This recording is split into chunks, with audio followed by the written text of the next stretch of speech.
Ladies and gentlemen, welcome back to the Crypto News Podcast. We are buzzing as always. It's a lovely day in Toronto. Actually, that's a bit of a boost. It's not that lovely of a day. We're recording mid-May. This epi's going to launch towards the end of May.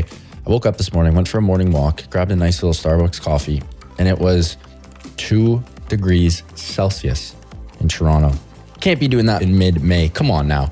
Anyways, pumped to have this gentleman on, Dan Nissanoff, founder and CEO of Game of Silks.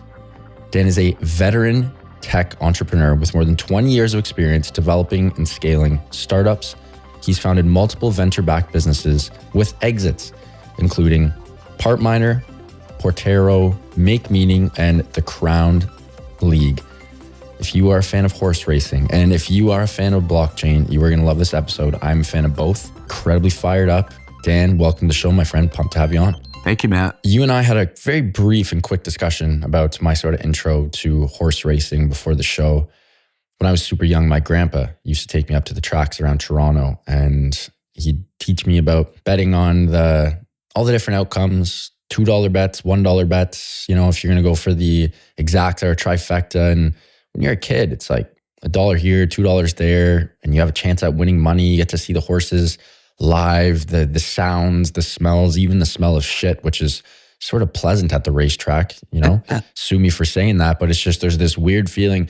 It's truly a magical sport and one of my favorite ways to gamble. Obviously there's the bad where people are, of course, gambling their life away. But again, we're going to talk about the good. It's truly a magical thing.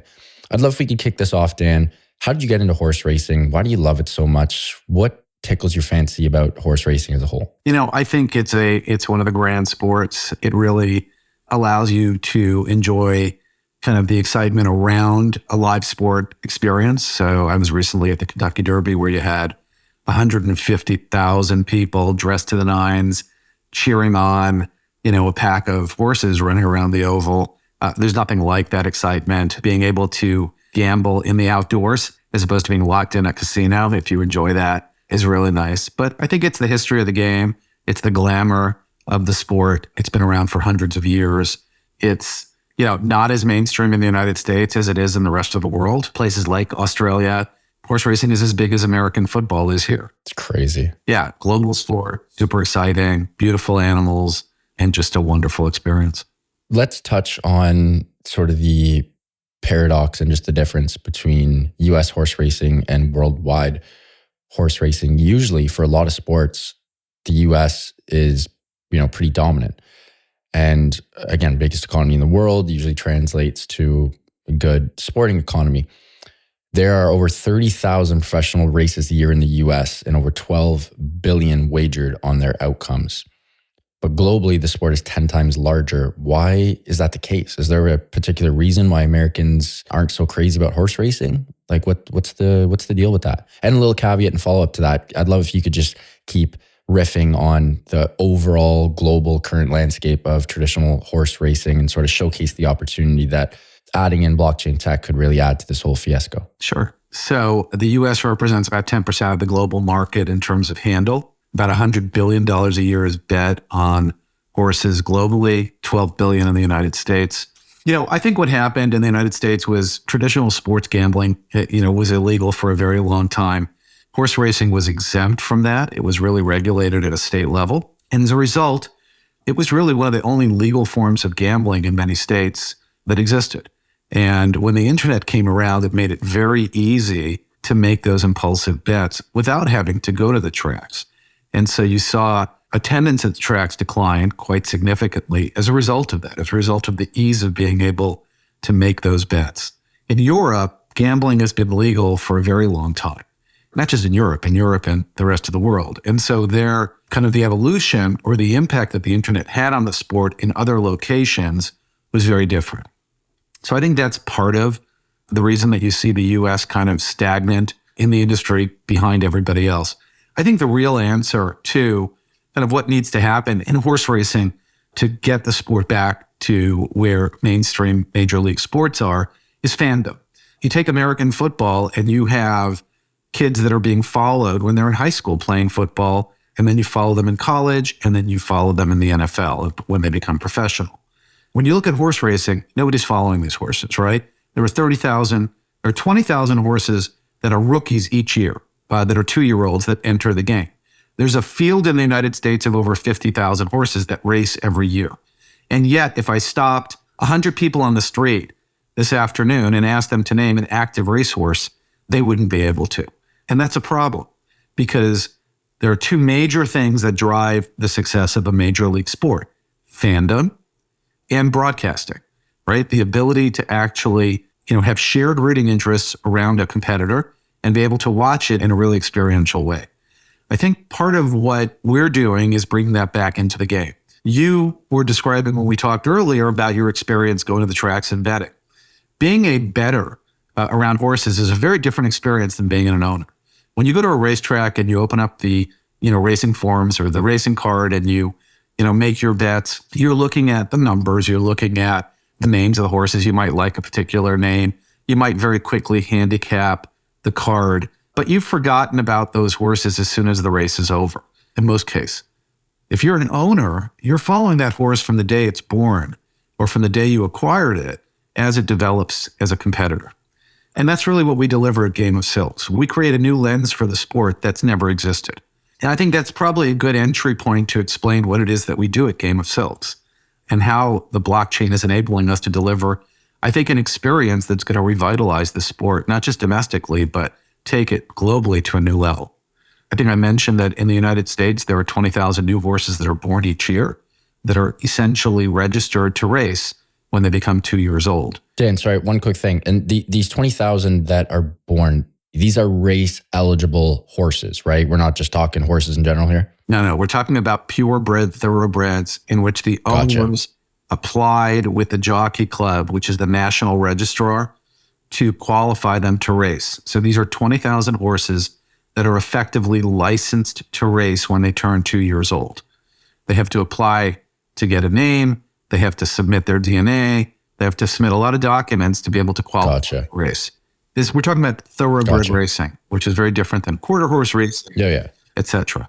So just to give you an idea, in 2021, there were 17,500 horses that were born. Our game starts with that crop of horses.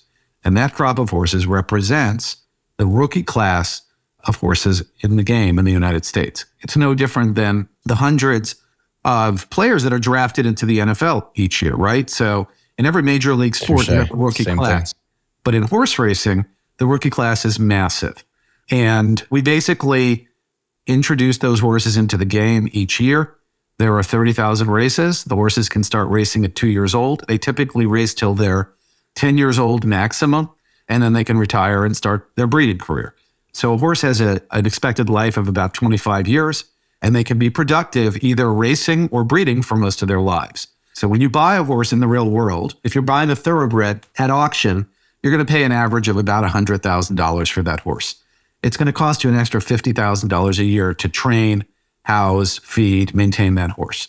So it's not a cheap sport to get into as an owner, but it's the closest thing you can get into and become an owner in a major league sport, right? To own a football or baseball or basketball team, it's billions of dollars. Horse racing you can get into for a few $100,000, but that still precludes the majority of people in the world from being able to become owners in this grand sport. When your horse races in these races, they can win up to, the prize purses that are given out. So in the United States, the 30,000 races that happen each year give away a little over $1 billion in prize money to the owners of the winning horses. So if you have a horse, that wins a race, you get paid. Races can average, good races can pay out over $100,000 a race. Smaller races will pay out $20,000 to $30,000, and graded races can pay out millions of dollars. So you can make a lot of money if you have a horse that's winning races, and you can make a fortune if you have a horse that becomes a stallion. So if you own a male horse that becomes a major stallion, those horses can be worth hundreds of millions of dollars overnight. What is quantified? And sorry to interrupt, you're absolutely crushing this right now. How do you quantify a stallion? Like, what do you have to do to become a stallion? So typically, you have to win consistently major graded races against very competitive horses. And so, for example, a horse that wins the Kentucky Derby will likely become a stallion. And once you become a stallion, you actually have to demonstrate that your offspring are productive. And so you'll establish a price point for your breeding rights and people will start paying you that. And then over time, the industry will watch how your offspring is performing when they're racing. And if you're consistently producing winning horses, the value of your breeding fees will go up. And just to give you a sense of what we're talking about from a monetary perspective, a stallion can generate 200 plus offspring a year. They can get upwards of $200,000 a pop. So you're talking about $40-50 million in earnings a year. And a stallion can produce for 10, 15 years. You're talking about an animal that's now worth hundreds of millions of dollars that you bought for $100,000 2 years earlier or 3 years earlier. It's insane. So it's insane. What we do in Game of Silks and how we bring the blockchain into this is pretty interesting. We tokenize every horse that's born in the real world, starting with the United States. So this year, we tokenized every horse that was born in 2021 into a digital collectible in the form of an NFT. We sell those horses to the public, and you buy them in an unrevealed state. So it's like buying a pack of Pokemon cards or baseball cards. You don't know what you're getting, and you're paying the same price as everybody else. That's how the horses get into the market. Once you buy a horse, you take delivery of the horse, it's revealed to you, you now know what you have. You have a one-of-one digital twin of a real horse in the real world. There's only one of them, and you own it. That horse is a derivative of the real world horse. It's a dynamic NFT that follows the horse from the day it's born through its entire life until the day it dies. It tracks its bloodline, it tracks its workouts, it tracks its entries, its racing results, its earnings, its breeding, its offspring's productivity, etc. All in the NFT and all dynamically. Our game is set to the real world economy at 1% this year, which means that every time your horse races and wins in the real world, you, as the owner of the digital twin, earn 1% of what the real owner earns in the real world. So if you have a horse that races tomorrow at Churchill Downs in the second race and wins $100,000, you will win $1,000 in our game. You get a grand. Typical horse races start 6 times a year and about 25 times in their lifetime. So you're basically investing in a game piece that's going to compete quite frequently over the course of the next several years. And then a horse could breed for the rest of their lives. So once your horse stops racing and starts breeding, we also provide you with rewards based on breeding. When your horse breeds, a horse that is registered to race at 1 year old, we sell that horse. And we tokenize and sell that horse. And you, as the owner of the mare or the stallion, get a percentage of that transaction as your breeding reward. So if you own a stallion, you'll get hundreds of prizes every year for the life of that stallion. We basically replicate the entire experience of horse racing ownership in a microcosm and allow the average person to be able to enjoy this game through the lens of an owner rather than just being a passive bettor. In our game, your horses need to live somewhere. They live on land, just like in the real world. You have 1 acre of land for every horse. It's the same thing in our metaverse. You could buy land, develop land into a farm, and you can use that farm to do all kinds of things. So one of the first things you can do in our game is you can fractionalize and syndicate your horse. So once you buy a horse, you could decide, I want to bring in investors, right? Investors.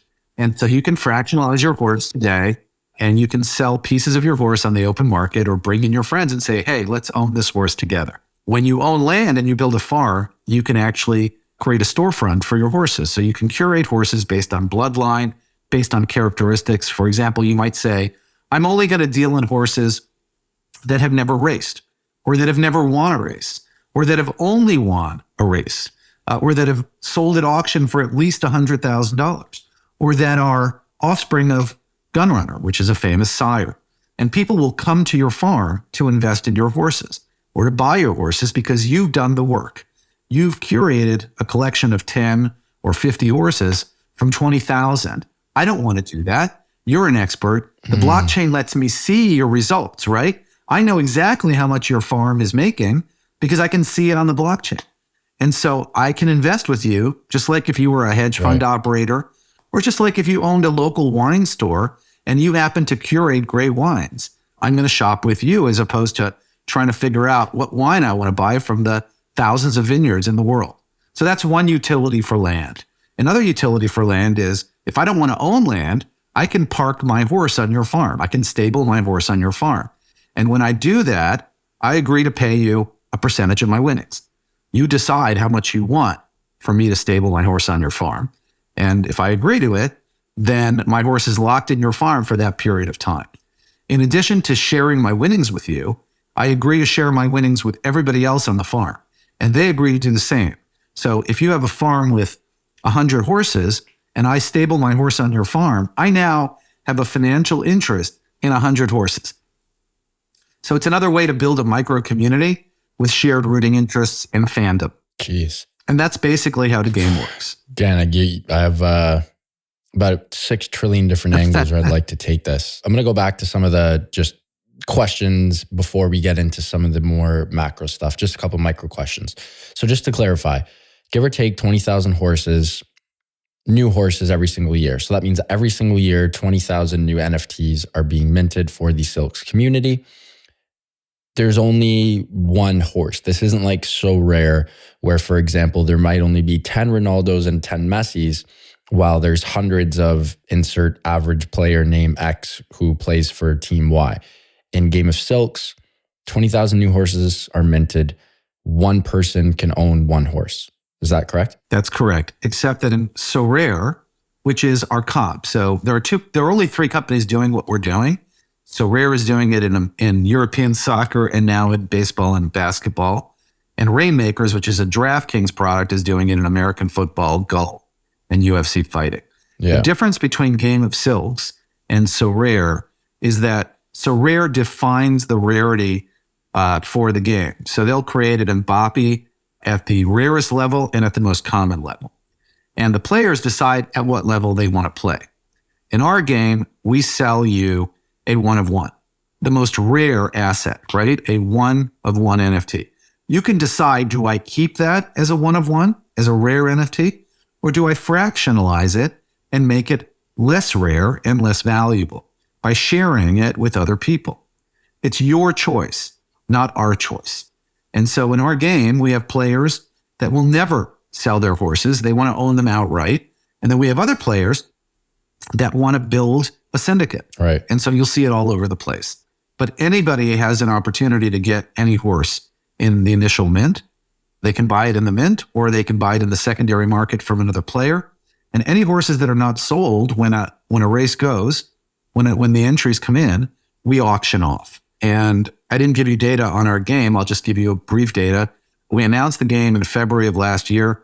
We built an organic community of about 25,000 people in a year.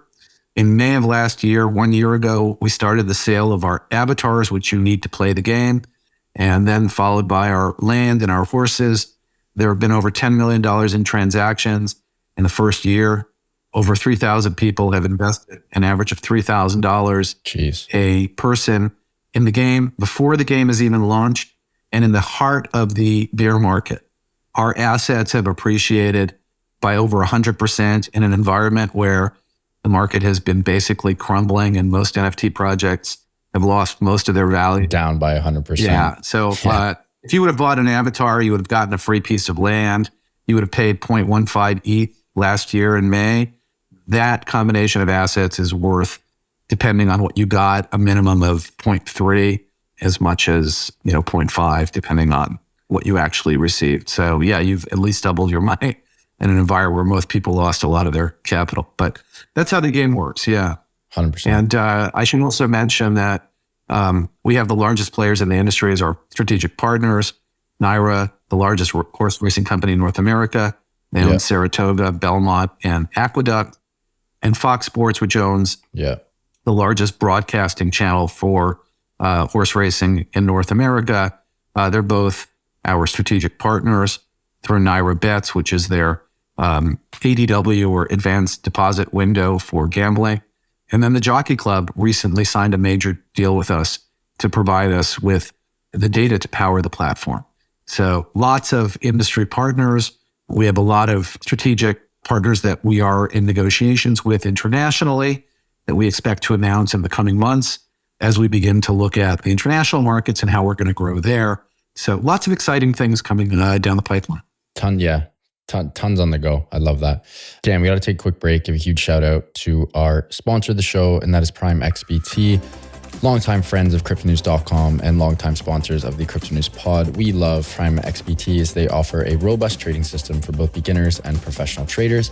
It doesn't matter if you're a rookie or a vet, you can easily design and customize your layouts and widgets to best fit your trading style. Prime XBT is also offering an exclusive promotion for listeners of the Crypto News podcast.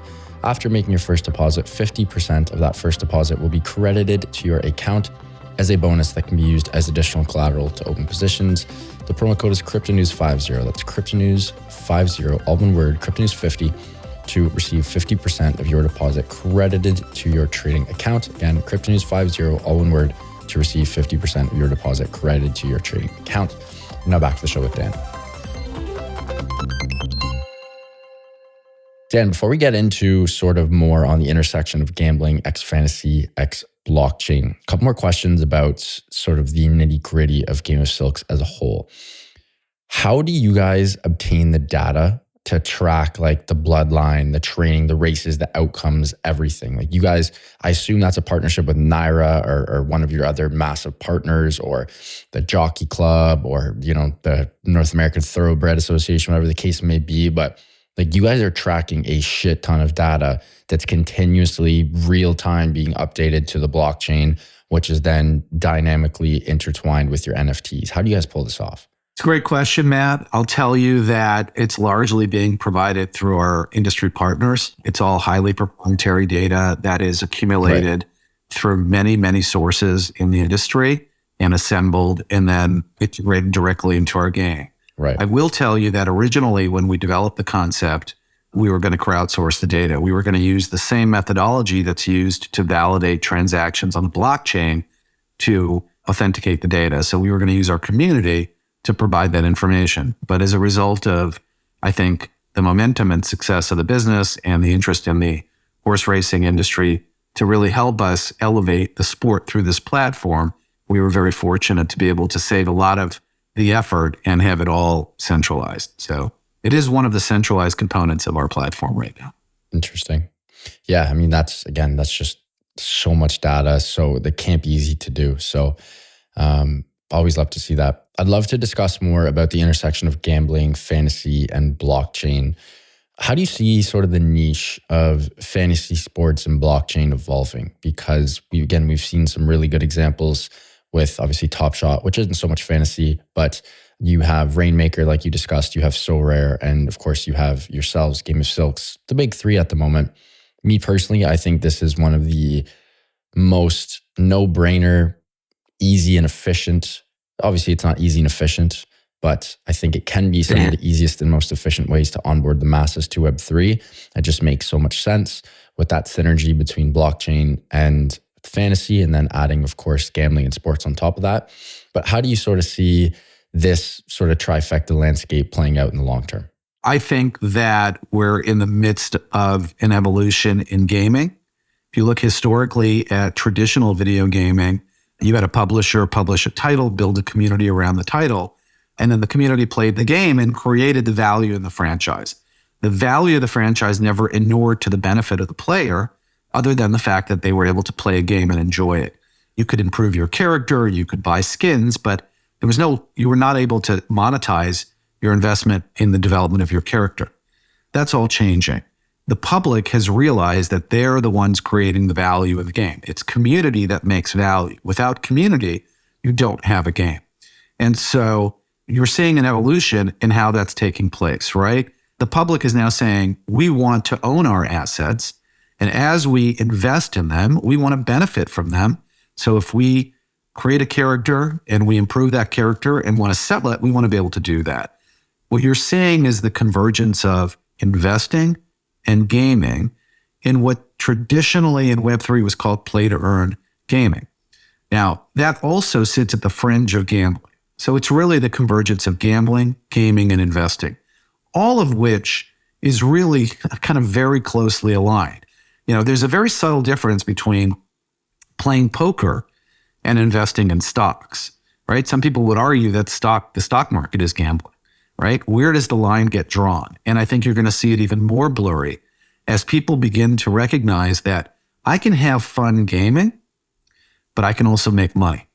And so I can do this professionally if I want to. You saw that with poker, right? You saw it with golf. Golf became a professional game because people wanted to be able to monetize the investment in becoming better golfers. You saw that in poker. Poker was, prior to 2001, a game played by old men in smoky casino rooms. And nobody thought about it. And all of a sudden, online poker came about. Poker Stars launched in 2001. And you started seeing the beginning of fandom. You started seeing people that were great players becoming recognized for that, shows forming, and people seeing it as an aspirational sport where anybody could become a poker millionaire. And that's in fact what happened in 2003 with Chris Moneymaker. And then that took poker to the moon. And now you have hundreds of millions of players around the world playing the game, mostly young people. And that is the same thing that happened in fantasy, right? When DraftKings and FanDuel came to the market in 2009 and 2011, they took a game that was played in people's homes using newspapers to settle contests and really brought it to the forefront of the world and created a scalable platform where, tens of millions of people wanted to play the game. They gave a new lens to the sport. We're seeing the same thing in online gaming. I think the future of online gaming is there is going to be a monetary and a monetization component to every game. You will be able to play games, invest in those games, and sell your assets at a later date and be able to monetize them. So I think that's the future. It just seems, it's so ripe. Are there any other industries, like again, you're going after a whole sort of sporting sector or industry right now. Are there any others that you see in the sports lens that are very ripe? Obviously, we have football / soccer, European football, soccer, whatever you want to call it, that's so rare, has a nice stranglehold on. You have, again, it's not truly fantasy and not truly gambling. It's more so just trading cards. But you also have NBA Top Shot. Nothing's really happened with hockey. Candy Digital's doing baseball, but again, not so much fantasy. Are there any other sports or sectors of the sporting industry that you think are ripe for this disruption and ripe for a blockchain partnership? I think when you look at kind of the first generation of products, you're right. I think Top Shot, when they came out as a collectible platform. I think they've realized that the utility of collectability, at least today, is limited. And so they've had to create gamification of their assets, right? So today, on Top Shot and NFL All Day, they've created collecting games. They're not quite fantasy, but they reward you for assembling collections. No differently than, back in the day, you'd go to McDonald's and you'd buy a Big Mac and they'd give you a game card and you would, try to collect all the pieces on the Monopoly game card. And when you got all of them, you got a reward. That is exactly what Top Shot is doing, what Dapper Labs is doing today by gamifying the collectability. Rainmakers and Sorare are taking DFS, Daily Fantasy Sports, and essentially turning it into a slightly different game by allowing you to own the actual players that you need to form the game. Now, one of the interesting things to note is that it isn't gambling. So traditional fantasy was carved out from gambling by federal and state laws in the United States because it was considered a game of skill. And it was the only thing you could really do back in the day because you couldn't gamble legally. What happened with Sorare and DraftKings and Game of Silks is we don't require an entry fee. So you're not risking anything. When you look at other horse racing type games on the blockchain, the most notable one is Zedrun, which was a very early entrant into the category. Zedrun is a gambling game. It's a peer-to-peer decentralized gambling game. It's a slot machine. You buy a horse. They use an algorithm to determine who's going to win the race. You pay an entry fee. It's like a sit-and-go poker tournament. And the winners are paid out by the money that the other people put in for that competition.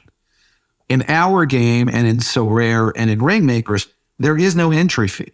So you're not gambling, right? You're buying an asset, and that asset has a utility. It can be used to play a game. So that's very different than gambling. In terms of other sports, I know that there have been people looking at traditional car racing. There was, I believe, an F1 game that came to market at some point. So there's breadth in that market. Hockey will probably become a sport that either either DraftKings or Sorare will enter. We're pretty vertical. We're going to stick with horse racing as our core sport. There is so much room for us to grow internationally that I don't think we have to focus on another sport anytime soon. One of the challenges in traditional sports is you don't have a big enough rookie class to create a scalable audience like you do with horse racing.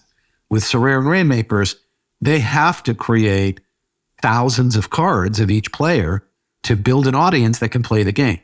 We don't have to do that because there are enough horses to create a massive community of one-to-one ownership. That's, again, just so interesting and intrigued, Dan. I mean, obviously I have my bias because I'm a sports guy, I'm a horse racing guy, but this does seem like it's just so ripe for disruption. I have a question in regards to the scalability of this. And again, there's not a doubt in my mind you guys are going to scale the shit out of this thing. But when I first think of the people I see at the track, or when I first think of the clientele and the demographic who does enjoy horse racing, I just feel like it's a bunch of older dudes, right? Like when you go to the track, it's like and again, I'm not trying to paint any wrong picture for all the, SJWs out there. Don't come shooting me. Don't come trying to take my neck off. But it's like, if you've ever been to a track, unless you're going to the Derby, or for us Canadians, unless you're going to the Queen's Plate or one of the, marquee races where you do have some younger and more established clientele, you got a lot of old dudes at the track. With that being said, how open are these old dudes to trying something like this, which I assume is the demographic? Probably not so much. And I doubt that is your target market. So the caveat to that would be, how do you get the gamblers, the people like myself who like to sports bet, how do you open them up and get them to now join this ecosystem in this blockchain economy and horse racing game that's on the blockchain? Like it can't be easy, but when it's done, I feel like floodgates open, gonzo, party starts. Train has left the station, no sign of returning. Yeah, I think it's a good question. And I think the answer to that is just, again, look at poker. When online poker came about, the same question was asked. How do you get young people to play a game that's basically played by old people? If you walked into a casino in 2000, all you would see is older men playing poker. So true. That's no longer the case. Yeah. I will tell you, we have done almost no advertising. Our growth in the last year has been almost completely organic, which means people found us, they engaged, and then they told their friends. So all of our community today is organically grown. And I can tell you anecdotally, because we're a Web3 product, we obviously don't know enough about our community because you don't have to disclose who you are. Of course. But when you do join our game, you can't get paid unless you fully KYC. So we are learning more and more about our community. I can tell you anecdotally that about a quarter of them come out of the horse racing industry. I think you're going to see more of them coming out as they begin to realize, wow, I can use my knowledge here to create real value. So as a horse racing guy, if somebody said to you, let's go out and find some horses to buy and invest in, you would use your knowledge to do that if you could afford to do it. And it would be really fun and provide you with a whole new way to enjoy the game, the sport. About another quarter of our consumers come out of Web3, right? They're Web3 people. They like NFTs. They like the game. They understand the utility of our platform and our assets, and they're investors. And then about half of our audience are people that just found us, that had never been to a racetrack before, that all of a sudden got addicted to horse racing through our game. I love that. And we're seeing that as the most common option right now. New, young people that love the game, that came into the game as owners as opposed to as spectators. And it's a whole different experience. When you go to the track, and I'm going to challenge you, Matt, to do this, you're going to end up owning a horse that's racing in your backyard. You're going to go to the track and you're going to want to meet your horse. And you're going to want to watch your horse every time they race. Okay? And that's the 100%. feeling we're creating for everybody. We already have people, I would say that half of our community have reached out to the real owners already. They literally call the farms. They call the owners. They're like, hi, my name is so-and-so. I own your horse in this game, and I'd love to learn a little bit more about the horse, your plans for the horse, and just stay in touch. And you know what? They love it. And the reason they love it, the real owners love it, is because somebody cares. When you own this horse and nobody cares, it's not a great feeling. You're the only guy on the racetrack, right? You go to watch your horse race, and the only people that care, they care for 2 minutes because they bet on your horse. And after that, they forget about it. But if you've got a community of 100 people that collectively own this digital asset, that want to follow your horse, you now have fans.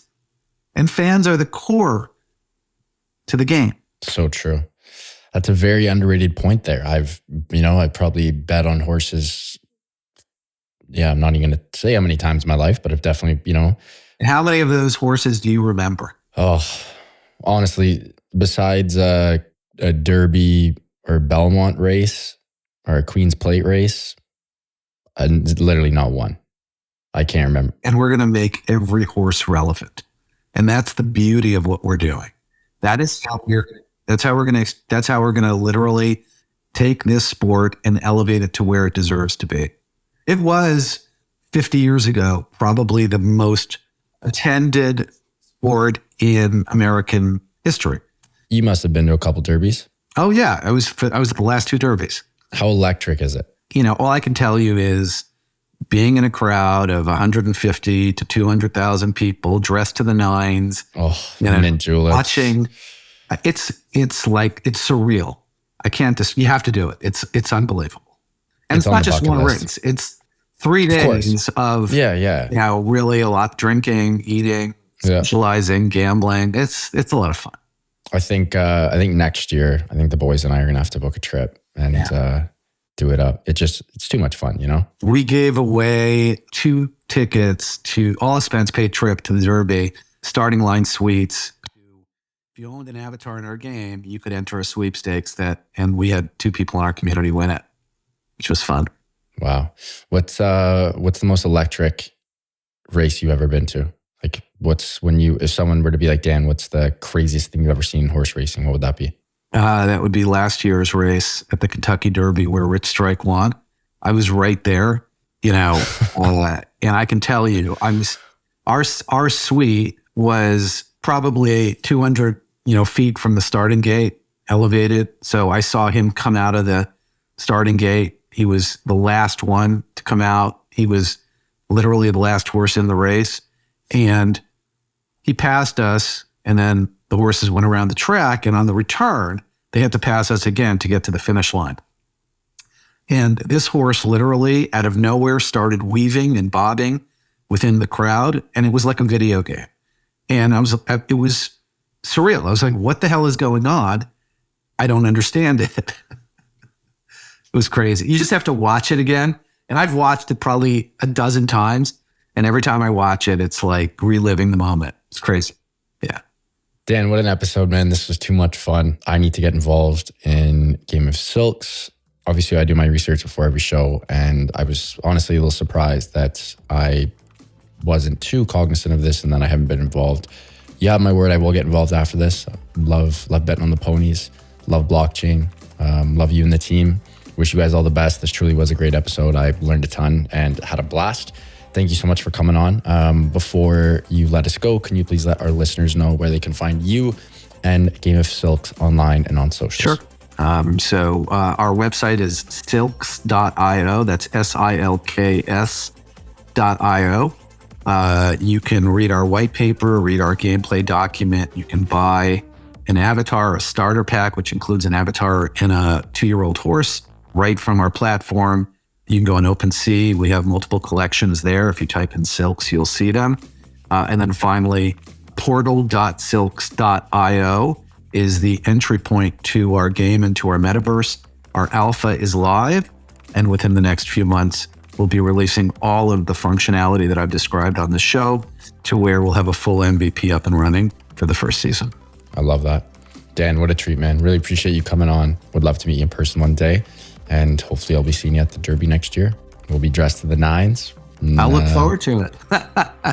I'll have a blast, but I really appreciate it. Thank you so much. And can't wait for round 2. It'll be great. And I'm happy to spend some time with you on a Zoom call, walking you through the game and showing you kind of how everything works if you'd like. So would love that. Yeah.